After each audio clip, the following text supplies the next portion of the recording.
Olá pessoal, bem-vindos a mais um episódio do Resficta.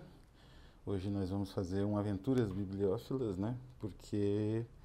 E é também o último especial dos subversivos do nosso projeto Subversões. Nos programas anteriores nós comentamos um pouco sobre vida e obra e analisamos um pouco, né, os materiais, além de trazer alguns esclarecimentos do William Morris. Primeiro, né, o mais velho, e que, né, faleceu ainda no século XIX e século XX. O segundo foi o Crowley, o Lester Crowley. E o terceiro vai ser o Antônio de Hoyos e Vinan, ou Vinem, enfim. Vinem, né? Antônio de Hoyos e Vinem, que é o autor, né, do qual nós vamos traduzir 3 contos, advindos do livro Las Cascabeles de la Madame Loucura. Esse nome é genial, que é de 1914, mais ou menos, que é na verdade é uma das partes, né, do livro. Então a gente vai conversar um pouco sobre esse autor, que foi também uma aventura bibliófila, né? Eu fico muito orgulhoso porque o Camilo Prado, da Sela Nefelibata, também, da editora Nefelibata, também está lançando Antônio Hoyos, né? Então é um autor que está tendo mais projeção no Brasil. Ele costuma ser um autor. Ele é muito conhecido na Espanha, não pelos melhores motivos, como eu comento aqui, mas fora da Espanha ele é um autor praticamente desconhecido. Não conheço nenhuma tradução para o inglês, por exemplo, ou mesmo para o francês. Para o francês, as mais recentes são de uma espécie de periódico especializado em literatura fantástica dos mais diversos matizes, que é o Le Visage Vert, né? Grande editora aí. Eu tenho alguns exemplares da revista Le Visage Vert e numa dessas revistas eram 3 contos dele. Mas quem foi o Iosifine? E bom, como eu falei, ele nasceu no finalzinho do século XIX, tem as datas na internet, claro, e morreu em 1940 em uma prisão franquista. Nesse período intermediário se desenrola a obra dele. Ele era filho de aristocratas, por pai e mãe, inclusive. Ele tinha um título, se não me engano, de Visconde ou coisa assim. E ele meio que adotou uma postura de máscaras, né? De, assim, interpretar a sociedade como uma espécie de baile de máscaras, no qual ele tomava a posição mais escandalosa, mais subversiva, né? Sempre meio que testando os limites da própria sociedade. Isso ele fazia em vida e em obra, né? Falando um pouco dessa obra, ele trabalhou basicamente com gênero narrativo e jornalístico. Também vou comentar um pouquinho do gênero jornalístico em breve, que ele adotou mais no final da vida. No gênero literário, então, ele trabalhou bastante na prosa. Não me recordo se tem algum livro de poesia em versos dele. Eu acredito que só em prosa mesmo.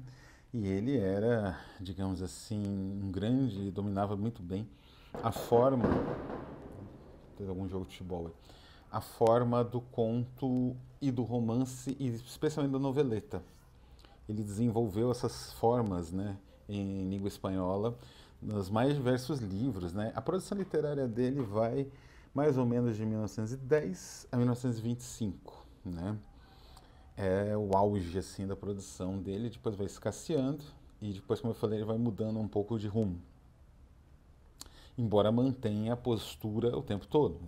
A postura, ele sempre manteve a mesma postura de um ponto de vista político, e isso tem muito a ver, né, desemboca na Guerra Civil Espanhola, portanto que ele morreu numa prisão franquista, né, que a Guerra Civil Espanhola que aconteceu em 36 e 39, e foi um conflito decisivo. Também a gente vai falar um pouco sobre esse conflito. E porque um pouco antes desse conflito, o Ivinen, ele digamos assim, passou por um processo que alguns críticos chamam de conversão, e ele se tornou um anarquista, não é? Na verdade, um adepto não, ele trabalhava nos periódicos, né, como jornalista, dos anarcossindicalistas. Ele mesmo acho que era editor de um. Eu acho que esse também é um momento de tirar um elefante da sala, porque o termo anarquista, e mesmo anarcossindicalista, né, que é até mais preciso, ele hoje costuma gerar uma certa polêmica, porque um bando de imbecis começaram a usar o termo anarquista vinculada a outras, digamos, tendências econômicas que tornam o termo uma espécie de contrassenso lógico, né? Anarco alguma coisa, né? Anarco-monarquismo, isso é um contrassenso, né? O anarquismo, especialmente o anarcossindicalismo, que começou a se formar ali especialmente por conta dos intelectuais russos do fim do século XIX, como o Bakunin e o Kropotkin, e depois, enfim, os intelectuais de outros países onde o anarquismo era muito forte, como a própria Rússia, onde ele era bastante forte, como Itália, Espanha, né, Malatesta, Diego Abadi e Santillán e tantos outros, né? Eles começaram a, digamos assim, definir o anarquismo com mais clareza nesse período, por conta de embates, uma visão quase que prática, né? O Sorel, né, o Jorge Sorel, o sociólogo também ajudou muito nisso, em moldar algumas ferramentas e algumas ideias do anarquismo. E o anarquismo, ele é essencialmente anticapitalista. Não existe como, não é, você aproximar o ideário anarquista do capitalismo. Eles são, como eu disse, eles, né, o sentido deles é oposto. Então não tem como, né? O que acontece é que anarquismo, hoje, é uma ideia, ou pelo menos uma expressão forte, que atrai a massa, né? Atrai as pessoas, então está se usando bastante, mas não é tão candidato argentino que se diz anarco alguma coisa, monarquista, sei lá, anarco-napoleonista. Mas é bobagem. O anarquismo ele é anticapitalista, né? A supressão do Estado tem que vir junto com a supressão do capital, eles não andam separados, eles andam juntos. A ideia da própria propriedade privada. Então, esse anarquismo do Oyas Vinem é o anarquismo real, né? O único anarquismo, na verdade, que é o anarcossindicalismo dessa tradição política surgida no século XIX, ali na Primeira Internacional, especialmente com o Bakunin.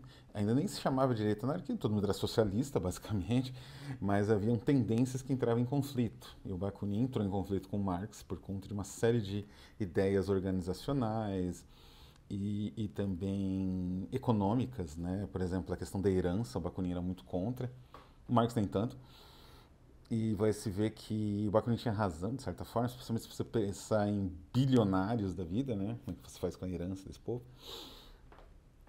Então, é isso. O Bakunin ele vai estar futuramente na Rafus Press, ele é, digamos, a encarnação do século XIX do herege e do revolucionário.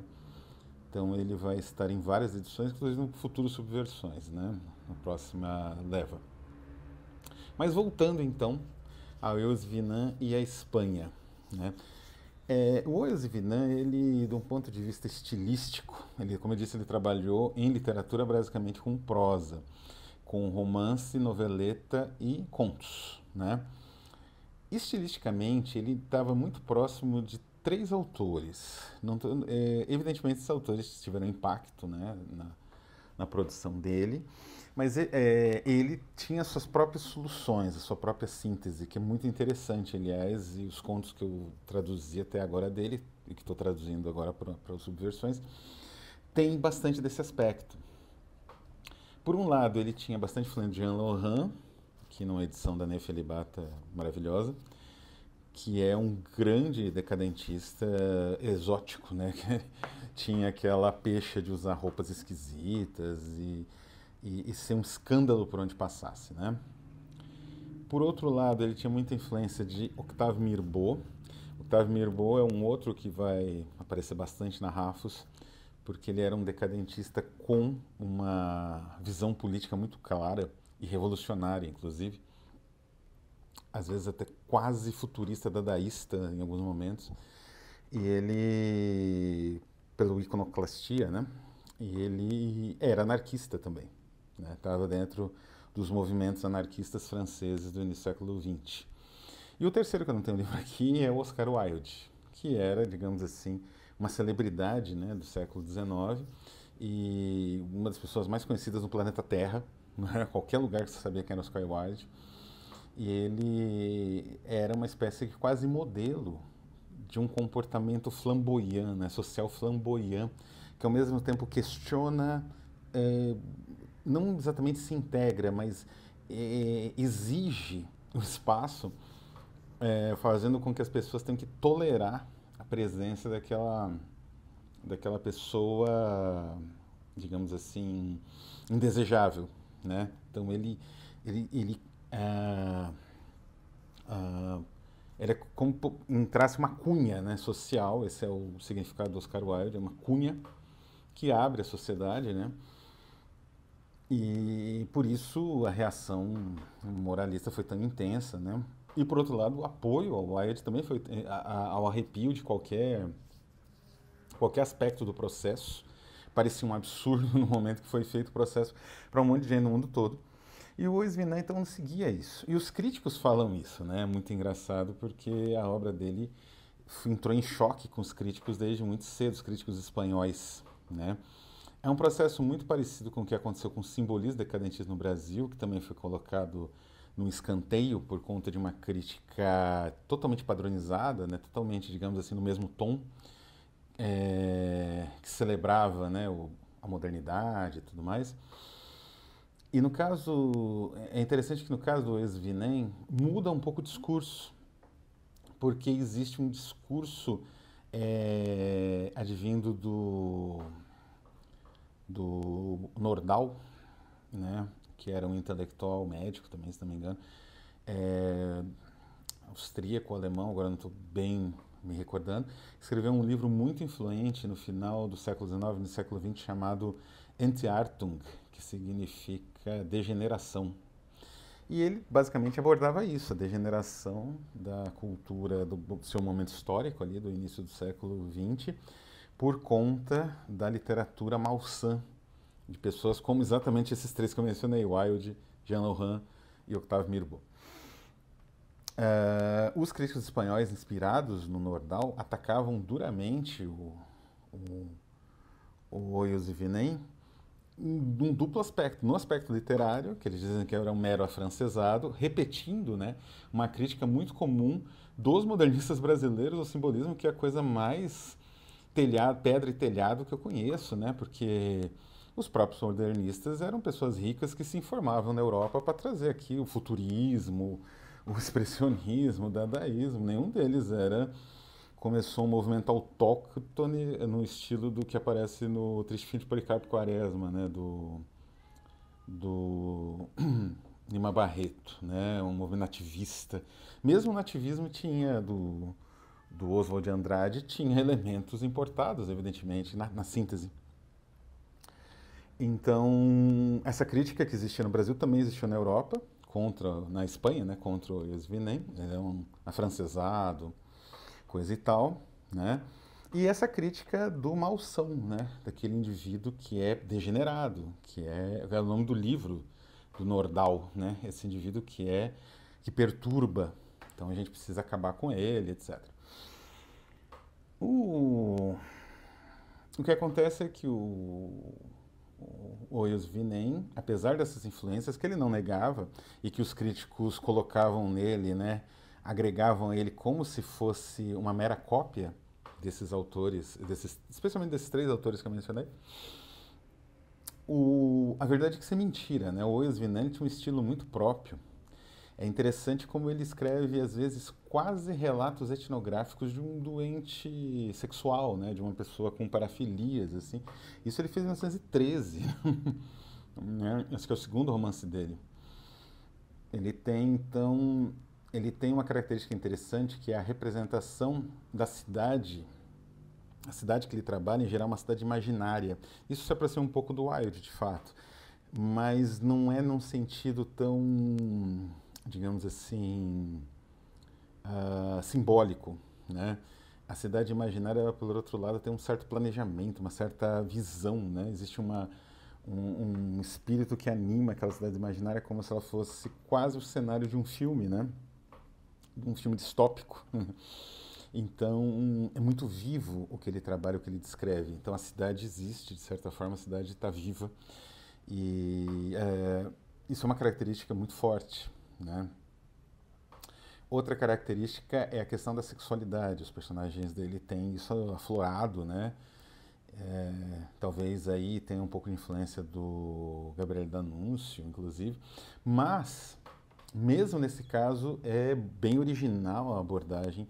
A questão da homossexualidade, especialmente, ela é bem ele trabalha isso de uma maneira instigante, tem uma sutileza, né, no trato. Inclusive, alguns críticos dele da época reclamavam que os personagens não tinham personalidade, né?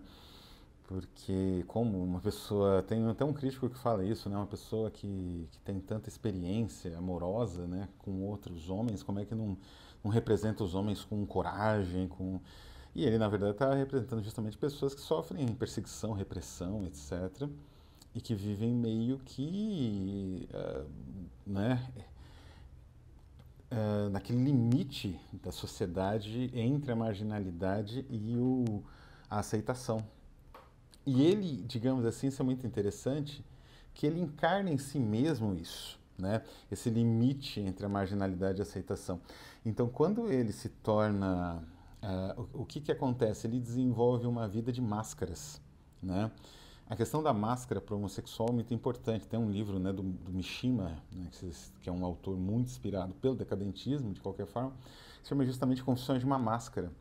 Porque a máscara social se confunde, né? É como se a pessoa tivesse prazer naquele disfarce. Então ele tinha a máscara social do aristocrata, a diletante, né? O aristocrata diletante, que está ali, é conhecido da Emília é de uma escritora que até já está no Conto de Assombro, né? Emília...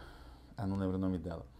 Mas enfim, ele está ali no círculo dos grandes escritores da época, então é um diletante. Ao mesmo tempo ele começa a escrever.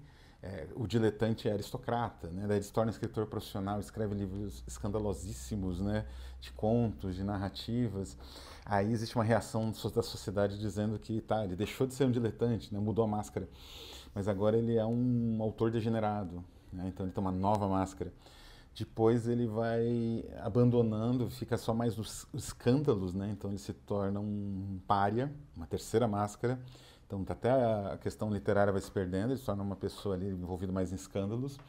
E aí vem a conversão dele ao anarquismo, ele se torna anarquista, ele passa a militar na CNT-FAI, que eram as duas grandes organizações anarquistas da Espanha, né? A CNT, Confederación Nacional del Trabajo, e a FAI é a Federação Anarquista Ibérica.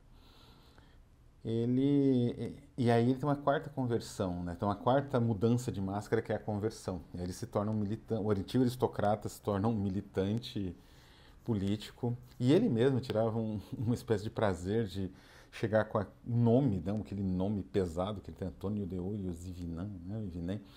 Ele chega com esse nome, com a carteira dele do sindicato, né, dos jornalistas e tal. Então, o Yvinan, ele passou a espelhar na própria vida as contradições da obra dele e da sociedade que cercava ele, estava constantemente julgando, né? Então ele assumia as máscaras que a sociedade meio que tentava moldá-lo, né, para elas, moldar para ele, né, essa máscara como uma punição, ele assumia com imenso prazer. E talvez a última máscara justamente seja do martírio, porque ele morreu abandonado numa prisão franquista. Os próprios franquistas sabiam muito bem quem era ele, e faziam equivalência, né, entre a vida dele homossexual pregressa, né, escandalosa e tal, e a vida de militante político. Quer dizer, ele se tornou um militante do anarquismo, do anarcossindicalismo, né, do socialismo anarquista, por ser homossexual, né, nos relatórios franquistas. O que é curioso, porque de certa forma foi um rompimento, né? Mas o próprio Oisvinen não via dessa forma. Não é a última obra dele, que é jornalística, ali digamos, dos últimos anos ali da Segunda República Espanhola, à beira da revolução, da Guerra Civil, que foi um golpe, na verdade, né? Era uma obra que, em teoria, representa uma ruptura com o literato decadente anterior. Mas para o próprio Hoyos Yvinan, não era assim que ele encarava. Então, uma última, talvez, reflexão, antes da gente finalizar, é que é interessante que quando o Vinem morreu, ele teve o destino, né, dos escritores decadentes, simbolistas, que é uma morte muito triste, muito terrível e de abandono, né, ou de pressão, né, mesmo na morte social. E ele teve esse, como aconteceu com o Cruz e Souza, é algo que eu comento no pós-fácil do livro do Cruz e Souza lançado pela O Grifo, né, Missal Satânico, uma coisa assim, né. E é interessante porque ele passou por algo parecido, né? O corpo dele ficou junto do lixo, né? Eles jogaram numa espécie de lixão da prisão para ser levado praticamente pelo caminhão do lixo, quando passasse o rabecão. E ele, quando o irmão viu, né? O irmão caiu de joelhos e chorou um Pai Nosso. O irmão que não ajudou em nada, né? Ele foi preso, muito doente, morreu na cadeia, sem ajuda de nenhum parente, ninguém próximo. E é curioso porque se via algo que nele profundo era uma rebelião contra a própria religião e a moral religiosa em todos os sentidos, né? Então é quase uma ironia, né, essa reza do irmão, sendo ou não sincera, né? Então a gente termina aqui o breve perfil dos três subversivos que estão aí na nossa campanha na Rafus Press. Espero falar mais do Eus Vinan, talvez um especial sobre a tradução que eu estou realizando, né? E espero que vocês possam acompanhar e colaborar na campanha, que está ficando bem interessante. Espero trazer no futuro, né, no próximo ano, mais autores subversivos que merecem ser conhecidos pelo público brasileiro. Eu vou ficando por aqui. Um abraço a todos e até a próxima.